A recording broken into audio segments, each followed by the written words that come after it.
Okay, welcome back to Foundations of Christian Thought and Practice. We are doing some videos here in Israel. We're actually in Kiryat Gat in a market here.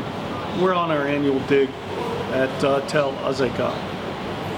We're on theme number 3. And so theme number 1 is God creates by speaking into the chaos. And we looked at how, in many ways, that is grounded in Genesis 1 and 2. But then we see that theme developing throughout the rest of the Hebrew Bible and on into the New Testament. Then theme number 2 is faith is seizing your destiny. We talked about the idea that in the Old Testament, faith is stepping out.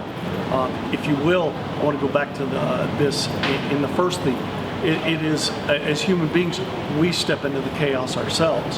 And so we see God stepping into the chaos, speaking into the chaos in Genesis chapter 1. And then we also see the humans now who have the potential to speak into the chaos and create in the chaos. In fact, it's kind of interesting. If you go back and look at Genesis 3, verses 6 and 7, you read on and you see that Eve takes the fruit. And Eve and women have been blamed for the fall wrongly and badly for centuries, for millennia. And yet I think it's very important to understand that Eve was not the only one that was there. And you might say, well, yeah, the serpent was there. No, Adam was there too. And it's very important, at least in my thinking, in my Christian worldview, that if you look at Genesis chapter 3 and verse 7, it says that Eve gave the fruit to her husband who was with her. And the Hebrew there is that with is proximity. And so I'm going to argue that Adam was there, but he was silent. He didn't speak. He didn't say anything. And so you have God who comes to the chaos in Genesis chapter 1 and creates by speaking into the chaos.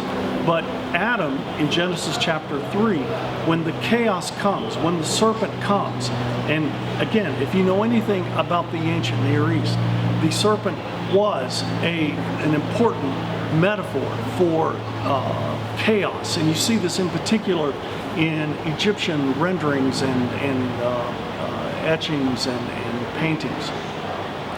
So the serpent is chaos, and in Genesis chapter 3, chaos raises its ugly head, and Adam does not speak.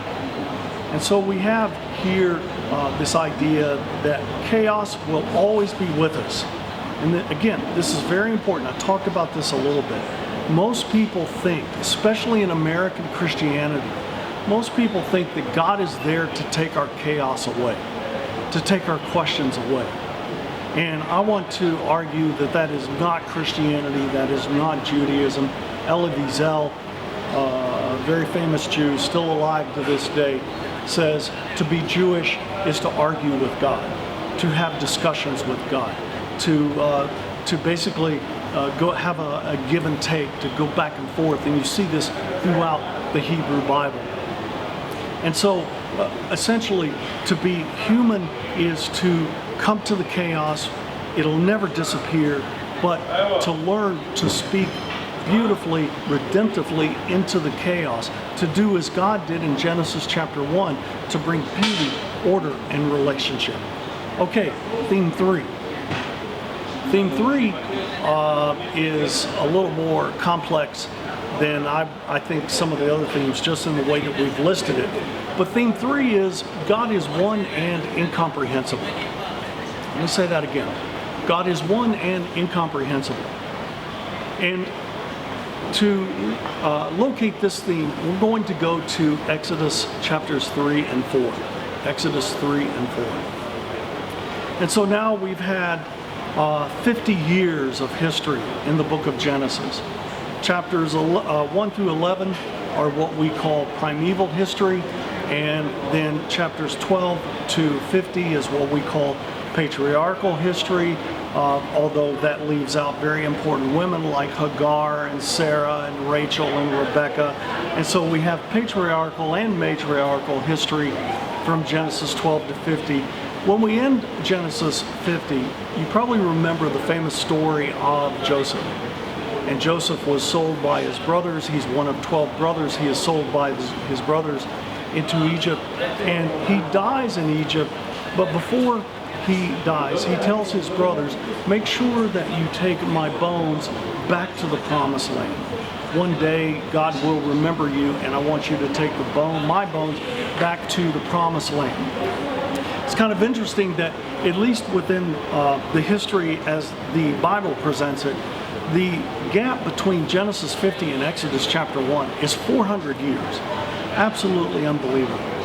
And so Joseph makes this promise that one day God will remember the Jews and will bless them again. But that will be 400 years.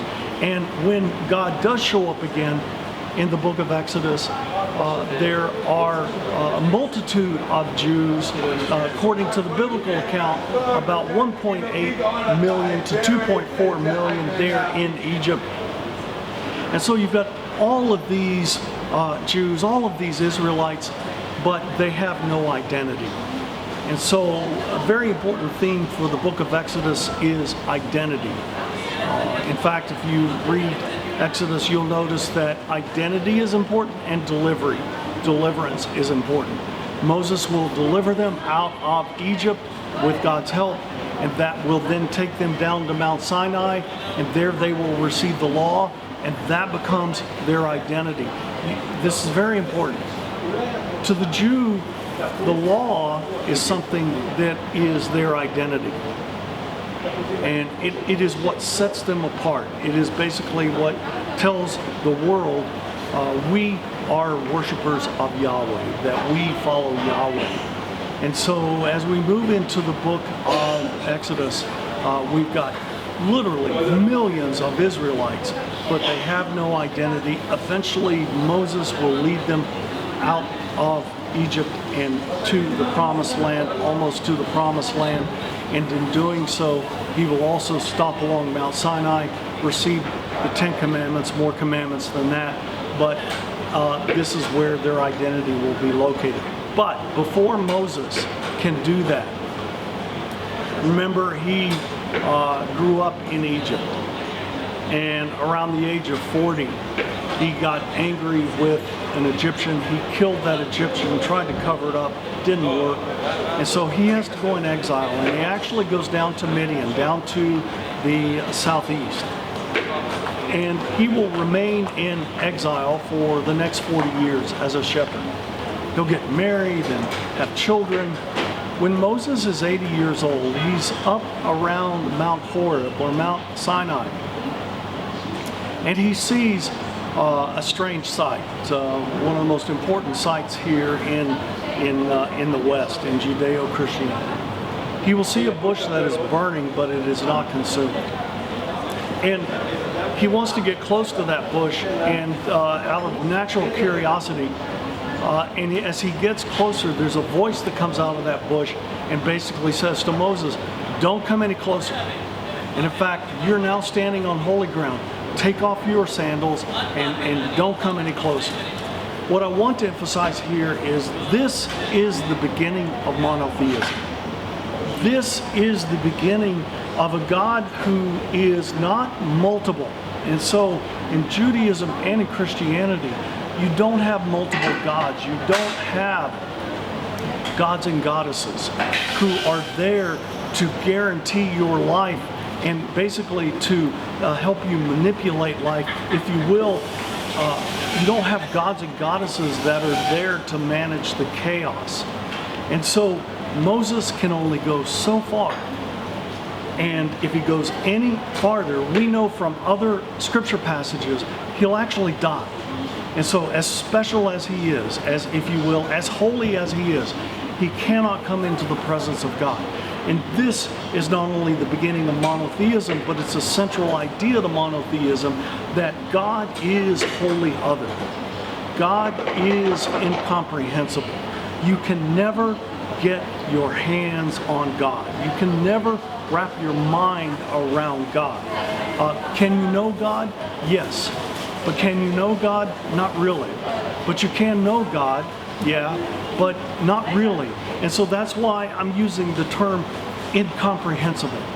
If we ever get to the place where we can comprehend God as Jews and Christians, we become God. And that is total heresy in both worldviews. And so when we begin with Moses, identity and deliverance, and when we begin even before he goes to Egypt to lead the Israelites out and then down to Mount Sinai, he first has to learn who God is. And in many ways, what he has to learn most is who God is not. And so we have here God revealing the name of God, and that name is Yahweh. It's actually called the Tetragrammaton, which is basically 4 consonants, 4 letters that are not to be pronounced. Practicing Jews do not pronounce the name God. They do not say Yahweh. They call him, blessed be his name, or Hashem, in deference to this. And so Moses will basically say, okay, who are you? And God will answer, Yahweh, I am that I am. And literally in Hebrew, it is, I be who I be. And it's very important to notice that the name that God gives is not a name. It's basically a verb. And so Moses is asking, what's your name? And God basically says, what's it to you? I'm going to be who I'm going to be. And again, this reflects this idea of distance, of transcendence, that God is not ready at hand, it is not accessible, it's not a God that you can see, and not a God that you can cozy up to. But this God is very transcendent. Scholars talk about the concept of the mysterium tremendum. You can hear mystery and tremors trembling in there. And so Yahweh, the God who has a name that is really not a name, is really in action. I be who I be will call Moses to go down and deliver his people out of Egypt, and then into Mount Sinai, and then on to the Promised Land.